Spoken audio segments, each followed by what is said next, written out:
Hello friends, मी Vishakha global online मराठीमध्ये आपल्या सर्वांचं स्वागत आहे.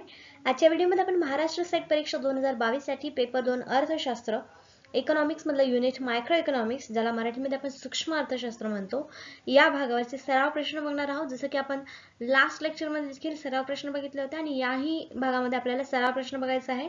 हा सराव प्रश्नाचा भाग दुसरा आहे आणि त्यामध्ये आपण आपल्या कन्सेप्ट क्लिअर करणार आहोत, ज्या या युनिटमध्ये आहेत. ओके, सुरू करूया याच्या सेशनला.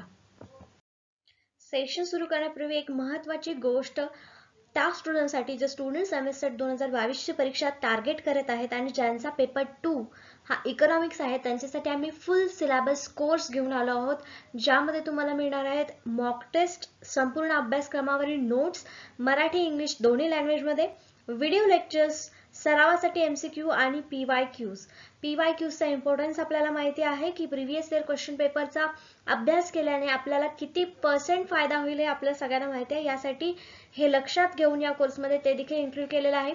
शिवाय PDF ही दिली जाणार आहे त्याची आन्सर विथ सोल्युशन्सची. आणि तर असा हा फुल सिलेबस कोर्स आहे जो तुम्ही बघू शकता. प्ले स्टोर वरून हे ॲप आहे, ज्याचा हा ऑफिशियल लोगो आहे. हा लोगो बघून तुम्ही प्ले स्टोर वरून ॲप डाउनलोड करा आणि लवकरात लवकर या कोर्सला जॉईन व्हा, जेणेकरून आपल्या येणाऱ्या एक्झामला टार्गेट करताना आपला पूर्ण अभ्यास झालेला असेल. या कोर्सची फीज आहे 4999, पण यामध्ये फक्त पेपर 2 चा मटेरियल नाहीये, तर प्लस तुम्हाला पेपर 1 चं स्टडी मटेरियल देखील फ्री मध्ये मिळणार आहे या कोर्सच्या प्राइस मध्ये. तर लवकरात लवकर तुम्ही सबस्क्राइब करा आणि आपल्या कोर्सला जॉईन व्हा स्टडी करण्यासाठी, किंवा तुम्ही दिलेल्या व्हॉट्सअप नंबरवरती देखील कॉन्टॅक्ट करू शकता. आणि आपलं ॲप डाउनलोड केल्यानंतर तुम्हाला काय स्टेप घ्यायचे आहेत ते मी तुम्हाला सांगते. तर इथे आपल्याला एक ऑफिशियल ॲप दिसत आहे. आपलं डाउनलोड केल्यानंतर ही स्क्रीन आपल्याला समोर दिसेल, ब्लॅक कलरची, ग्लोबल ऑनलाईन ची नावाची. त्यानंतर तुम्हाला ही स्क्रीन दिसल्यावरती इथे स्टोर नावाचा एक टॅब आहे. त्या टॅबवर क्लिक केल्यानंतर या सगळ्या कोर्सची लिंक किंवा हे सगळे कोर्स तुम्हाला डिस्प्ले होतील आणि त्यातून तुम्हाला जो कोर्स निवडायचा आहे, सिलेक्ट करायचा आहे, तो तुम्ही सिलेक्ट केल्यानंतर पेमेंट करून किंवा फ्री ऑफ कॉस्ट जे नोट्स किंवा लेक्चर्स आहेत ते तुम्ही पाहून परचेस करू शकता संपूर्ण कोर्स. ओके, सिलेक्ट केल्यानंतर तुम्ही तुमच्या कोर्सला जॉईन होऊ शकता. सुरू करूया आजच्या सेशनला.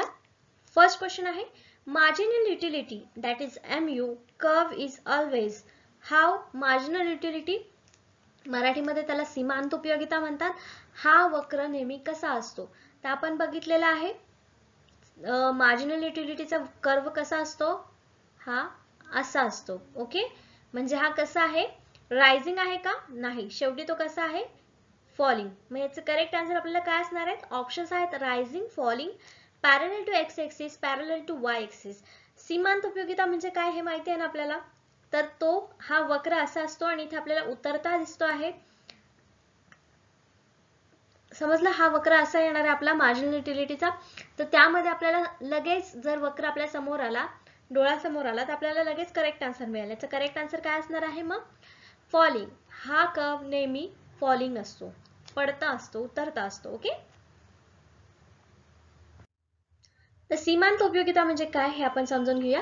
सीमांत उपयोगिता अर्थशास्त्रात ग्राहकाला वस्तू किंवा सेवेचे अतिरिक्त युनिट, ओके, अतिरिक्त युनिट खरेदी केल्याने मिळणारे अतिरिक्त समाधान किंवा लाभ किंवा उपयुक्तता म्हणजे सीमांत उपयोगिता होय. इंग्लिशमध्ये marginal utility in economics, the additional satisfaction or benefit that a consumer derives from buying or an additional unit of a commodity or a service. म्हणजे काय, जर 5 वस्तूंना 500 रुपये लागत असतील, आता 5 वस्तूंना 500 रुपये लागत असतील, पण आणखी एक वस्तू घेतली तर ती फक्त 50 रुपयाला आपल्याला मिळेल किंवा 50 रुपये त्याच्यामध्ये ऍड होत असतील, तर ही सीमांत उपयोगिता आहे. शेवटचा जो आपल्याला मिळालेला वस्तू आहे किंवा युनिट आहे, त्याला आपल्याला एक किंमत जी मिळालेली आहे किंवा त्याची उपयोगिता जी आहे ती सीमांत उपयोगिता आहे. 50 ही सीमांत उपयोगिता आहे, कारण शेवटच्या नगाला ती तेवढी लागलेली आहे. ओके, ही सीमांत उपयोगितेची व्याख्या किंवा सीमांत उपयोगिताचा मीनिंग आपण इथे असा सांगू शकतो. नेक्स्ट क्वेश्चन आहे सेकंड नंबरचा, utility may be define as. Micro economics मध्ये आपल्याला बिहेवियर ऑफ कन्झ्युमर बिहेवियर वरती क्वेश्चन जास्त येत असतात आणि त्यामध्ये मग utility, marginal utility, total utility या सगळ्यांवरचा अभ्यास करायचा असतो. त्यानंतर डिमांड, सप्लाय या सगळ्यांचा अभ्यास करता येतो. त्यामुळे या सेशनमध्ये किंवा या युनिटमध्ये आपल्याला जास्त क्वेश्चन्स हे युटिलिटी, डिमांड, सप्लाय यावरतीच दिसणार आहेत. ओके, तर नेक्स्ट क्वेश्चन आहे सेकंड नंबरचा. Utility may be define as, उपयुक्तता म्हणून परिभाषित केली जाऊ शकते किंवा उपयुक्तता खालीलपैकी याला म्हटली जाते. कशाला म्हटली जाते? ऑप्शन्स बघूया. The power of commodity to satisfy wants, the usefulness of commodity, the level of satisfaction given by commodity, a desire for commodity. आता एखाद्या वस्तूची इच्छा असणे म्हणजे युटिलिटी आहे का? त्याची उपयोगिता आहे का? नाही, म्हणजे आपला ऑप्शन डी नसणार आहे. वस्तूने दिलेली समाधानाची पातळी, त्यानंतर एखाद्या वस्तूची उपयुक्तता, गरज पूर्ण करण्यासाठीची वस्तूची शक्ती म्हणजे त्याची युटिलिटी आहे. मग आपलं करेक्ट ऑप्शन इथे काय असणार आहे? Option A. इथे का नसणार आहे? फक्त वस्तूची उपयोगिता आहे, उपयुक्तता आहे त्याची, पण त्याचं काय काम नसणार आहे, आपल्याला त्याची गरज नसणार आहे. तर तिच्या उपयुक्तताचा काय उपयोग होणार आहे का? नाही, म्हणून ऑप्शन बी नाही. आणि त्याची समाधानाची पातळी म्हणजे देखील त्याची उपयुक्तता नाही. एखादी वस्तू जास्त समाधान, एखाद्या व्यक्तीला जास्त समाधान देईल तर दुसऱ्या व्यक्तीला तीच वस्तू कमी समाधान देऊ शकते. मग ती त्याची उपयुक्तता तिथे सांगितली जाऊ शकत नाही. म्हणून आपलं करेक्ट ऑप्शन इथे आहे ए. गरज पूर्ण करण्यासाठी वस्तूची शक्ती किती आहे त्याला त्या वस्तूची युटिलिटी म्हणजे उपयुक्तता असं म्हटलं जातं. उपयोगिता ही अर्थशास्त्रातील एक संज्ञा आहे जी वस्तू किंवा सेवा वापरून मिळवलेल्या एकूण समाधानाचा संदर्भ देते. तर्कसंगत निवडीवर आधारित आर्थिक सिद्धांत सहसा गृहीत धरतात की ग्राहक त्यांची उपयुक्तता वाढवण्याचा प्रयत्न करतील. प्रत्येक ग्राहकागणिक एखाद्या वस्तूची उपयोगिता किंवा उपयुक्तता ही आहे वाढते किंवा कमी होते किंवा जास्त किंवा कमी असते, हे आपण बघितलं. ओके, तर इंग्लिशमध्ये याची काय म्हणतात आपण डेफिनेशन काय म्हणू शकतो? ही डेफिनेशन कशाची आहे? तर युटिलिटीची. Utility is a term in economics that refers to the total satisfaction received from the consuming a good or service. Okay, economic theories based on rational choice usually assume that consumers will strive to maximize their utility. He utility बद्दल असलेली आपल्याला माहिती इथे मिळालेली आहे. समजलं utility म्हणजे काय, एखाद्या वस्तूची उपयोगिता म्हणजे काय समजलं.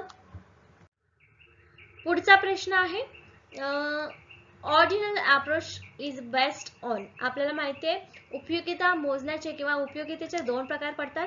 एक आहे कार्डिनल आणि दुसरा आहे ऑर्डिनल. तर हा क्वेश्चन जो आहे आपल्याला तो ऑर्डिनल वर विचारलेला आहे, सामान्य दृष्टिकोन आधारित आहे. तर ऑर्डिनल अप्रोच कशावर बेस आहे? ऑप्शन्स आहेत लॉ ऑफ मॅक्झिमम सॅटिस्फॅक्शन, जास्तीत जास्त समाधानाचा नियम, किंवा utility cannot be measured in cardinal numbers, utility could not be measured in ordinal numbers, utility can be measured. जास्तीत जास्त समाधानाचा नियम, उपयुक्तता कार्डिनल नंबर मध्ये मोजली जाऊ शकत नाही किंवा उपयुक्तता क्रमिक संख्यामध्ये मोजली जाऊ शकत नाही, उपयुक्तता मोजली जाऊ शकते. तर हा आपल्याला दिलेला अप्रोच जो आहे, दृष्टिकोन जो आहे तो ऑर्डिनल आहे. म्हणजे करेक्ट आन्सर सुद्धा काय असणार आहे? ऑप्शन बी. काय आहे की हा कार्डिनल नंबर्स मध्ये मोजला जाऊ शकत नाही, म्हणून हा ऑर्डिनल आहे. ओके, तर कार्डिनल युटिलिटी ही अशी उपयुक्तता आहे जिथे उत्पन्नाचे सेवन करून मिळणारे समाधान संख्यात्मकरित्या व्यक्त केले जाऊ शकते कार्डिनल मध्ये. ओके, आणि ऑर्डिनल मध्ये काय आहे? जिथे उत्पादनाचे सेवन करून मिळणारे समाधान संख्यात्मकपणे व्यक्त करता येत नाही. तर हे दोन दृष्टिकोन जे मी म्हटलं होतं, cardinal, second one ordinal. Okay, मग इथे आपल्याला काय सांगितलं की कार्डिनल मध्ये मोजले जाऊ शकते पण ऑर्डिनल मध्ये मोजले जाऊ शकत नाही. आणि आपल्याला प्रश्न कशावर विचारला होता? ऑर्डिनल वरती. ओके, नेक्स्ट क्वेश्चन आपण बघतोय फोर्थ नंबरचा. ॲडम स्मिथ आपल्याला माहिती आहे father of economics, spoke about the famous diamond water paradox to the show that, okay, diamond water paradox ही एक पॅराडॉक्स आहे. पॅराडॉक्स म्हणजे आपल्याला माहिती आहे काय आहे, हा एक विरोधाभास ज्याला आपण म्हणतो ते आहे. आणि तो ॲडम स्मिथ यांनी मांडला होता. कशामध्ये मांडला होता? तर थेअरी ऑफ व्हॅल्यू. ओके, तर त्याच्यामध्ये हे डायमंड वॉटर पॅराडॉक्स कशाशी रिलेटेड होता हे आपल्याला सांगायचं आहे. ओके, ऑप्शन्स आहेत utility is related to supply, utility could be cause of value, utility is related to price, utility could not be cause of value. तर ह्याचा करेक्ट आन्सर जे आहे ते आहे option C, utility is related to price. आता इथे काय सांगितलंय, paradox of value describes that vast difference seen in the prices of certain essential goods and non-essential goods. Many goods and services that are essential to human life have much lower price in market economy than other goods and services that are not so essential. तर हे आपल्याला explain केलेलं आहे इंग्लिशमध्ये आणि मराठीमध्ये काय सांगितलेलं आहे त्याआधी मी तुम्हाला एक्सप्लेन करते की हा पॅराडॉक्स काय आहे. ओके, डायमंड आणि वॉटर. डायमंड हा डायमंड अँड वॉटर. ओके, तर ॲडम स्मिथ यांचं म्हणणं आहे की वॉटर आणि डायमंड याच्यामध्ये आपल्याला जगण्यासाठी आवश्यक हा वॉटर आहे आणि डायमंड आवश्यक तेवढा नाहीये. तर त्याच्यामध्ये तरी पण एक्सपेन्सिव्ह काय आहे, डायमंड आहे वॉटरपेक्षा कम्पेअर टू वॉटर. का, तर याच्यावरती लेबर जे आहे व्हॅल्यू, लेबरची व्हॅल्यू जी आहे ते याच्यावरती जास्त लागलेली आहे. मायनिंग पासून त्याचं क्रिएशन पर्यंत, बाजारात विकण्यापर्यंत याच्यावरती जास्त व्हॅल्यू लागलेली आहे लेबरची, म्हणून डायमंड हा महाग आहे. कम्पेअर मध्ये वॉटर जे आहे ते भरपूर प्रमाणात अवेलेबल आहे, त्यामुळे वॉटरवरती तेवढी जास्त प्राइस किंवा व्हॅल्यू त्याची तेवढी जास्त नाहीये, किंमत त्याची तेवढी जास्त नाहीये. तर हाच त्याचा पॅराडॉक्स आहे. वस्तू भरपूर प्रमाणात उपलब्ध आहे म्हणून त्याची किंमत कशी आहे, कमी आहे, आणि वस्तू जास्त कमी प्रमाणात आहे म्हणून त्याची व्हॅल्यू कशी आहे, जास्त आहे, किंमत जास्त आहे. तर यावरतीच आपल्याला प्रश्न विचारला होता की याच्यामध्ये खालीलपैकी कशावरती हा रिलेटेड आहे, कशाशी रिलेटेड आहे. तर युटिलिटी प्राइसशी रिलेटेड आहे याची डायमंड वॉटर पॅराडॉक्स मध्ये. ओके, नेक्स्ट क्वेश्चन बघतो आपण 5th नंबरचा. A typical demand curve cannot be. ठराविक मागणी वक्र असू शकत नाही. कसा असू शकत नाही, आता हा आपला मागणी वक्र आपल्या समोर यायला पाहिजे कसा आहे. ओके, तर ह्यापैकी कुठली स्टेटमेंट याच्याशी रिलेट होत नाही आपल्याला बघायचं आहे. ओके, ऑप्शन्स आहेत straight line parallel to Y axis. Cannot be म्हटलेलं आहे, हे आपल्याला प्रश्न नीट वाचायचा आहे. ओके, नाही म्हणजे वाय ॲक्सिसला पॅरल आहे का डिमांड कर्व, नाही, म्हणजे आपलं हे ऑप्शन असू शकतं. Straight line parallel to X axis, इथे एक्स ॲक्सिसला पण स्ट्रेट लाईन नाही, म्हणजे हे पण आपलं आन्सर असू शकतं. सी आहे rising upward to the right. Okay, मग जर रायझिंग अपवर्ड राईट असता तर तो असा कर्व असता, बरोबर आहे, असा असता. मग तसा आहे का मागणी वक्र किंवा डिमांड कर्व, नाही, म्हणजे हे सुद्धा आपलं आन्सर असू शकतं, कारण इथे आपल्याला कॅनॉट बी म्हटलेलं आहे. मग आपलं ऑप्शन किंवा आपलं करेक्ट आन्सर इथे काय असणार आहे, option D. All of the above options are correct for this question. Okay, cannot be म्हटलंय म्हणून.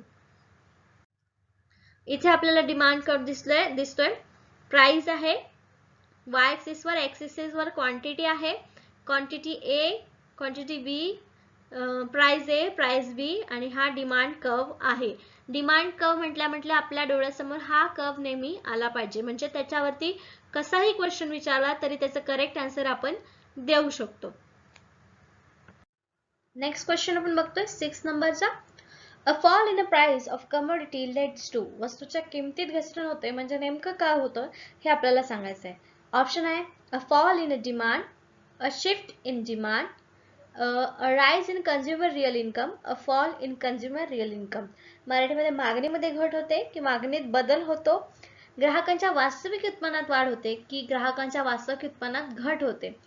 तर वस्तूची प्राइस कमी झाली की काय होतं, त्या वस्तूची जी ओरिजिनल किंमत होती त्यातले काही पैसे ते उरतात का, त्याची किंमत बदलल्यामुळे. म्हणजे इथे काय होणार आहे की जो कंझ्युमर आहे त्याच्या रिअल इन्कम मध्ये वाढ होणार आहे किंवा त्याची जी रिअल इन्कम आहे ते जास्त दिसणार आहे आपल्याला. कशामुळे, कारण प्राइस वस्तूची किंमत जी आहे ती कमी झाल्यामुळे. मग आपल्या इथे करेक्ट आन्सर काय येणार आहे, ऑप्शन सी, ग्राहकांच्या वास्तविक उत्पन्नात वाढ झालेली आपल्याला दिसून येणार आहे. वास्तविक उत्पन्न हे एक आर्थिक उपाय आहे जे महागाईचा लेखाजोखा घेतल्यानंतर खुल्या बाजारात व्यक्तीच्या वास्तविक क्रयशक्तीचा अंदाज देते. हे एखाद्या व्यक्तीच्या उत्पन्नातून प्रति डॉलर आर्थिक चलनवाढीचा दर वजा करते, ज्यामुळे सामान्यतः मूल्य कमी होते आणि खर्च करण्याची शक्ती कमी होते. ओके, म्हणून इथे काय वाढतं, आपलं वास्तविक उत्पन्न जे आहे ते वाढतं. Real income is an economic measure that provides estimation of individuals' actual purchasing power in the open market after accounting for inflation. थोडक्यात काय सांगितलेलं आहे, जी आता समजा एक वस्तू आहे ज्याची किंमत 10 रुपये आहे, पुढे जाऊन त्याची जर किंमत प्राइस कमी झाली, फॉल झाली आणि समजा 8 रुपीज झाली, तर इथे 2 रुपये जे आहे ते कंझ्युमरच्या इन्कम मध्ये वाढ असणार आहे, कारण वस्तू तर आली पण त्याच्यासोबतच इथे पैसे सुद्धा आपले वाचलेले आहेत आणि ते पैसे 2 रुपये इन्कम मध्ये वाढ झालेले आहेत. तर हे असं वास्तविक उत्पन्न होतं. आपल्या क्वेश्चनचा आन्सर आपल्याला इथे मिळतं की प्राइस फॉल झाल्यामुळे नेमकं काय होतं, तर कंझ्युमरच्या इन्कम मध्ये वाढ होते. नेक्स्ट क्वेश्चन आहे 7 नंबरचा. Total utility of commodity measured by which price of the commodity. आता इथे टोटल युटिलिटी, मार्जिनल युटिलिटी हे दोन प्रकार आहेत आपल्याला माहिती आहे. जेव्हा टोटल म्हणजे 1 2 3 हे काय आहेत, आपल्या वस्तू आहेत, एकच वस्तू आहेत पण त्याचे नग आहेत आणि त्याच्यामध्ये या सगळ्यांची टोटल युटिलिटी म्हणजे या सगळ्यांची बेरीज जेव्हा करतो तेव्हा तिथे ती टोटल युटिलिटी असते. ओके. आणि प्रत्येक नगापासून मिळणारी वेगळी युटिलिटी, समजा पहिल्या नगापासून 10 मिळाली, दुसऱ्यापासून 8, तिसऱ्यापासून 7, अशी हे जी उपयोगिता आहे प्रत्येक नगाला वेगळी होणारी, तर ती आहे मार्जिनल युटिलिटी. कसली? मार्जिनल म्हणजे सीमांत उपयोगिता. ओके. तर इथे प्रश्न आपल्याला विचारलाय की measure by which price of the commodity, कुठल्या कमोडिटीच्या किमतीवरती टोटल युटिलिटी मोजली जाते. वस्तूची एकूण उपयुक्तता त्या वस्तूच्या कोणत्या किमतीवर मोजली जाते. ऑप्शन्स आहेत value in use, value in exchange, both A and B, none of the above.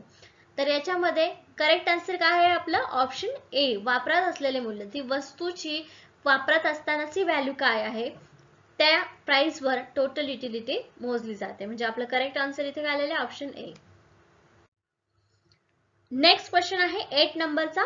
Gift and goods are those goods. आता गिफ्ट अँड गुड्स हे कसे गुड्स आहेत किंवा कशा वस्तू आहेत. गिफ्ट अँड वस्तू म्हणजे कुठल्या वस्तू आहेत.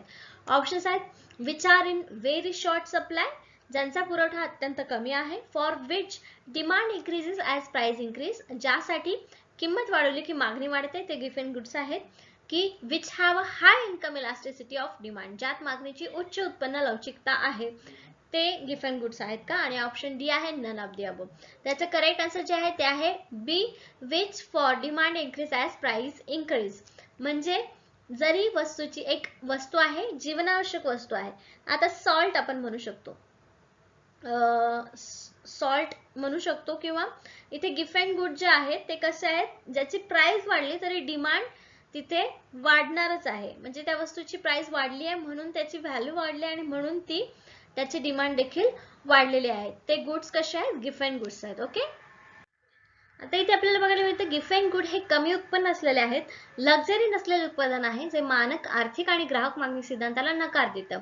गिफ्ट अँड मालाची मागणी जेव्हा वाढते तेव्हा वाढते आणि किंमत कमी होते तेव्हा घटते. कसं आहे, जेव्हा साल्ट, आता हे साल्ट म्हणजे मीठ जे आहे जीवनावश्यक वस्तू आहे, त्याची किंमत कितीही वाढली, 10 रुपयाला 1 kg मीठ मिळत असेल आणि पुढे जाऊन ते 50 रुपये जरी झालं, तर मीठ हे जीवनावश्यक वस्तू आहे आणि त्याची किंमत वाढली तरी लोक त्याला खरेदी करणार आहेत.